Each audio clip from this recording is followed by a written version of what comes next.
Hello, Ram Ram दोस्तों। मैं अमित कुमार आप सभी का आपके अपने YouTube channel the brain education पर स्वागत करता हूं। तो आप सभी को पता ही होगा कि हमने एचटेट के लिए समाज जीव विज्ञान की सीरीज स्टार्ट की हुई है। तो सबसे पहले हम 10वीं क्लास के समाज जीव विज्ञान करेंगे। तो ये वीडियो हाई टारगेट लेकर बनाई गई है, जो कि बोर्ड परीक्षा मतलब कि जैसे कि 10वीं कक्षा में पूछे जाते थे वही क्वेश्चन है। आप सभी को पता ही होगा कि एच टेट में छठी से लेकर 10वीं क्लास तक का सिलेबस आना है। अगर आपने सीरीज को बहुत ही अच्छे से कर लिया तो सबसे पहले हम 10वीं क्लास कर रहे हैं, उसके बाद 9वीं क्लास करेंगे, फिर 8वीं, फिर 7वीं क्लास और उसके बाद में छठी क्लास करेंगे। और एक बार बाद में इसका हम रिविजन अच्छे से कर लेंगे। अगर आपने इस सीरीज को बहुत ही अच्छे से देख लिया भाई, एच टेट में आपका एक भी क्वेश्चन इससे बाहर नहीं जाएगा। आज हमारा तीसरा पार्ट है, इससे पहले हमने 2 पार्ट कर लिए गए हैं। आज हम करेंगे हिंद चीन में राष्ट्रवादी आंदोलन करेंगे। तो चलो अपनी क्लास की शुरुआत करते हैं। अगर आप सभी से एक ही रिक्वेस्ट है भाई, अगर आपको वीडियो अच्छी लग रही है तो प्लीज़ एक बारी अपना अपना कमेंट जरूर कर देना, क्योंकि इससे हमें भी मोटिवेट मिलता रहता है कि वीडियो बनाने का, कि बच्चों को हमारा कंटेंट अच्छा लग रहा है।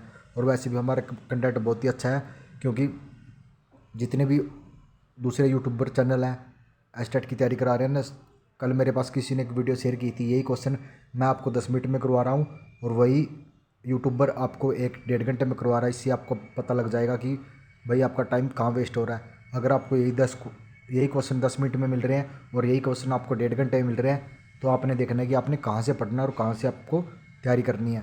तो चलो अपनी क्लास की शुरुआत करते हैं। आज आपका पहला क्वेश्चन है, अंकोरवाट का मंदिर कहाँ पे है? तो अंकोरवाट का मंदिर कहाँ पे है? तो ये कंबोडिया में है।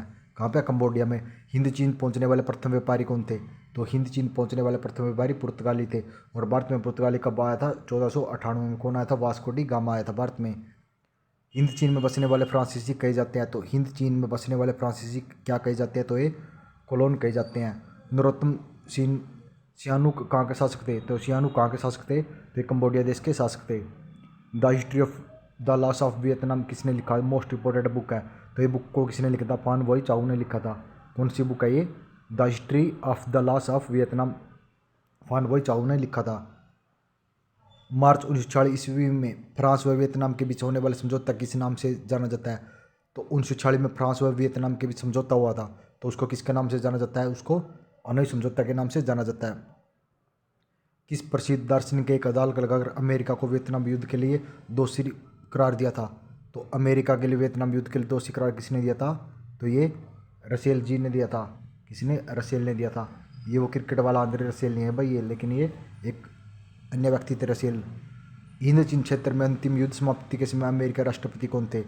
तो हिंद चीन क्षेत्र में जब युद्ध अंतिम टाइम में था ना, उस समय अमेरिका के राष्ट्रपति कौन थे? तो ये निक्सन थे। होंगा होंगा आंदोलन किस प्रकृति का था? तो होंगा होंगा आंदोलन कौन सी प्रकृति का था? ये क्रांतिकारी धार्मिक था। उसके बाद जिनेवा समझौता कब हुआ? तो जिनेवा समझौता कब हुआ था? 1954 में हुआ था। वियतनाम का एकीकरण पूरा हुआ? तो वियतनाम का एकीकरण कब पूरा हुआ था? 1835 में। मोस्ट इंपोर्टेंट क्वेश्चन है। अनामी दल का संस्थापक कौन थे? तो अनामी दल के संस्थापक कौन थे? जोन वेन आई थे। दियन वियन फू के युद्ध में कौन बुरी तरह हार गया था? तो दियन वियन फू के युद्ध में बुरी तरह से कौन हार गया था? तो बुरी तरह से फ्रांस हार गया था। क्रांतिकारी संगठन दुई तान होई के नेता कौन थे? तो दुई ताई होन के नेता कौन थे? फान बोई चाउ थे। कौन थे? फोन बोई चाउ थे।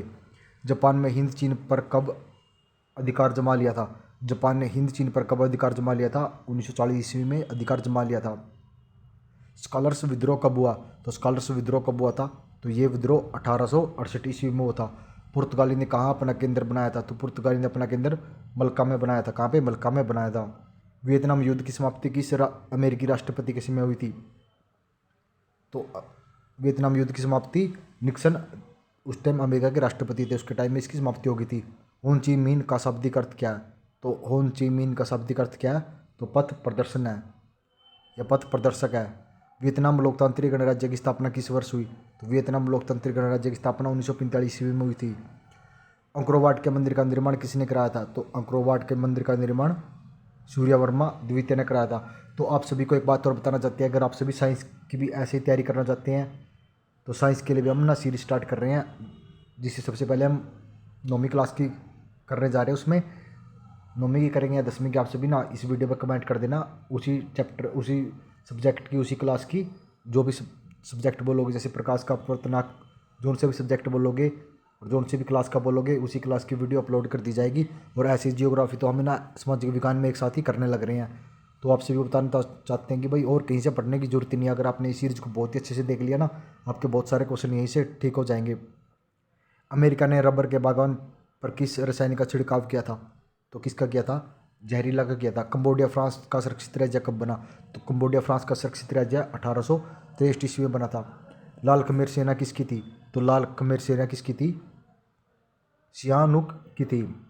वियतनाम में तोकिन फ्री स्कूल किस उद्देश्य से स्थापित किया गया? तो ये पश्चिमी शिक्षा देने के लिए। लियोनो लियो न्योनो लियो हस्कत किस राजनीतिक पार्टी के थे? तो कौन सी राजनीतिक पार्टी के थे? पथेल लाओ के थे। वियतनाम में अनामी दल की स्थापना किसने की थी? तो वियतनाम में अनामी दल की स्थापना यूएन आई ने की थी। संयुक्त वियतनाम का गठन किस वर्ष हुआ था? तो संयुक्त वियतनाम का गठन कब हुआ था? 1975 ईस्वी में हुआ था। होंगा होंगा आंदोलन का प्रेरणा कौन था? तो कौन थे? हुनी फूसो थे। आपका नेक्स्ट क्वेश्चन है, हिंद चीन क्षेत्र में कौन से देश आते हैं? तो हिंद चीन क्षेत्र में कौन कौन से देश आते हैं? वियतनाम, कंबोडिया और लाओस देश आते हैं। ऑप्शन नंबर सी हो जाएगा। कौन कौन से? कंबोडिया, वियतनाम और लाओस देश आते हैं। वियतनाम में स्कल्स रिवोल्ट किसके विरुद्ध हुआ था? तो वियतनाम में स्कल्स रिवोल्ट किसके विद्रोह हुआ था? तो ये ईसाइयत के विद्रोह हुआ था। किसके? ईसाइयत के विद्रोह हुआ था। किस राष्ट्रपति के शासनकाल में अमेरिका ने वियतनाम युद्ध में पहली बार भाग लिया था? तो कौन सा राष्ट्रपति था जो अमेरिका ने वियतनाम युद्ध में भाग लिया था? उसी में कैनेडी के शासनकाल में। वियतनाम में तोकिन फ्री स्कूल की स्थापना कब हुई थी? वियतनाम में तोकिन फ्री स्कूल की स्थापना 1907 ईस्वी में हुई थी। मार्च 1946 में फ्रांस व वियतनाम के बीच होने वाले समझौते को किस नाम से जाना जाता है? तो मार्च 1946 में फ्रांस और वियतनाम के बीच समझौता हुआ था, उसे हनोई समझौता के नाम से जाना जाता है। मोस्ट इंपॉर्टेंट क्वेश्चन है भाई ये पक्का स्टेट में पूछा जाएगा। हिंद चीन में कौन सा देश नहीं आता? तो हिंद चीन में वियतनाम, कंबोडिया और लाओस देश आते हैं, लेकिन चीन देश नहीं आता। तो कंबोडिया भी आता है, वियतनाम भी आता है और लाओस भी आता है, लेकिन चीन देश हिंद चीन क्षेत्र में नहीं आता। वियतनाम स्वतंत्रता लीग की स्थापना किसने की थी? तो वियतनाम स्वतंत्रता लीग की स्थापना हुन ची मिन ने की थी। इंडो चाइना को किस देश ने अपना उपनिवेश के रूप में विकसित किया था? तो इंडो चाइना को फ्रांसीसियों ने अपने उपनिवेश के रूप में विकसित किया था। हिंद चीन में आने वाला पहले यूरोपीय कौन थे? तो हिंद चीन में आने वाले पहले यूरोपीय पुर्तगाली थे। लियोस किंचो कौन थे? तो लियोस किंचो कौन थे? एक चीनी सुधारक थे। कौन थे? चीनी सुधारक थे। प्राचीन काल में वियतनाम को किस सभ्य संस्कृति का प्रभाव था? तो चीनी सभ्य संस्कृति का प्रभाव था। फ्रेंच इंडो चाइना की स्थापना किस वर्ष की गई? तो फ्रेंच इंडो चाइना की स्थापना 1887 ईस्वी में की गई थी। तो आप सभी बताना कि आप सभी कमेंट करके आपको ये वीडियो कैसी लगी है। अगर भाई जो भी बच्चा कमेंट करेगा, देखो आप कमेंट करोगे, लाइक शेयर करोगे या सब्सक्राइब करोगे, तो आपका तो इसमें कुछ नहीं जाएगा भाई। अगर आप एक कमेंट करोगे, एक शेयर और एक लाइक करोगे तो आपका तो कुछ नहीं जाता, लेकिन हमें भाई आपका एक लाइक, एक शेयर और एक कमेंट से हमें बहुत सारा मोटिवेट मिलता है, जिससे हम नेक्स्ट पार्ट को भी बहुत ही अच्छे से बनाते हैं। तो आप सभी देख ही रहे होगे, पहले ये क्वेश्चनों को तैयार करते हैं। पहले हम 10वीं क्लास की सामाजिक विज्ञान पढ़ रहे हैं, उसके बाद हम क्वेश्चन को तैयार कर रहे हैं रफली, उसके बाद पीपीटी तैयार कर रहे हैं, उसके बाद फिर क्लास को रिकॉर्ड कर रहे हैं। आप सभी देख सकते हो कि हमारा भाई कितना टाइम लगता है, और आपको तो ये सिर्फ क्वेश्चन 10 मिनट में मिल रहे हैं। अगर आप 10 मिनट में देख के क्वेश्चन, अगर आपको लगता है कि हमारे लिए क्वेश्चन बहुत ही अच्छे हैं, तो प्लीज़ भाई एक बार ना अपना अपना कमेंट, अपना अपना रिव्यू जरूर देना। जय हिंद, जय भारत, वंदे मातरम।